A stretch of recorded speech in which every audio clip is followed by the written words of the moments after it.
কাছাড় জেলার মণিপুর সীমান্তের নামদাইলাংপুঞ্জিতে গুলিবিদ্ধ হয়ে মৃত্যু হল উগ্রপন্থী সংগঠনের এক সদস্যের। অসম মণিপুর সীমান্তের কাছাড়ের নামদাইলাংপুঞ্জিতে গুলিবিদ্ধ হয়ে মৃত্যু হল উগ্রপন্থী সংগঠনের এক সদস্যের।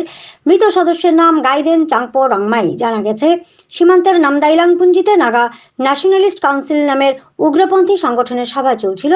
হঠাৎ তাদের মধ্যে কোনো এক ব্যাপারকে ঘিরে বাকবিতণ্ডা দেখা দেয়। এর মধ্যে কোনো এক সদস্য হঠাৎ গুলি চালায়। এতে গুলিবিদ্ধ হয়ে মৃত্যু হয় গাইদেন চাংপো রাংমাইয়ের।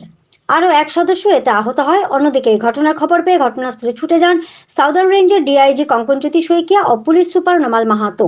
চাঞ্চল্যকর এই ঘটনাটি নিয়ে বিস্তারিত তুলে ধরেন ডিআইজি কঙ্কনজ্যোতি শইকিয়া। শিলচর থেকে দিব্য চক্রবর্তীর রিপোর্ট, ভয়েস NE24 চ্যানেল থেকে বর্ণালী মিশ্র। এটা ফায়াৰিঙৰ ইনসিডেন্ট হৈছে। তাত NNC এজন কেডাৰ, তেওঁ NNC এতিয়াও তেওঁলোকৰ হেডকোৱাৰ্টাৰ হ'ল কোহিমা, তেওঁলোকে চিজফায়াৰত আছে। তেওঁ এজন কেডাৰ আৰু তেওঁ অসম, মণিপুৰ আৰু মেঘালয়, এই তিনিটা, অসম, মণিপুৰ আৰু নাগালেণ্ড, এই তিনিটা হেৰিৰ তেওঁ লিডাৰ হয়।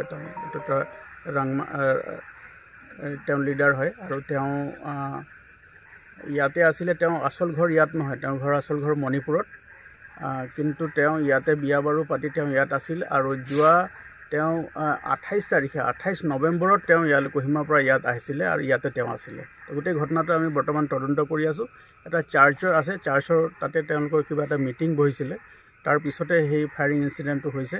গতিকে আমি গোটেই ঘটনাটো আমি এতিয়া অনুসন্ধান কৰি আছোঁ আৰু ইয়াৰ লগত কোন জড়িত হৈ আছে তেওঁলোকক উলিয়াবৰ কাৰণে আমি চেষ্টা কৰি আছোঁ। তাৰ লগতে আমি মণিপুৰৰ আমাৰ যিটো কাষতে জিৰিবাম আছে, জিৰিবামৰ SP চাহাবো আমাৰ তাত আহিছে। আমি তেওঁলোকৰ লগত আলোচনা কৰিছোঁ আৰু মাননীয় DIG ছাৰ আছে, DIG ছাৰো ইয়াতে তেওঁ আহিছে। আৰু তাৰ লগতে আমাৰ মাননীয় DGP ছাৰ আৰু এডিশ্যনেল DGP SB ছাৰৰ নেতৃত্বত আমি গোটেই বিষয়টো আমি তদন্ত কৰি আছোঁ। তেওঁলোকৰ যিবোৰ ইনষ্ট্ৰাকশ্যন দিছে সেইমতে আমি চাই আছোঁ আৰু আমি ভাবিছোঁ যে শীঘ্ৰেই এই ঘটনাটো যিসকল লোক জড়িত হৈ আছে তেওঁলোকে কৰায়ত্ব কৰিব পাৰে।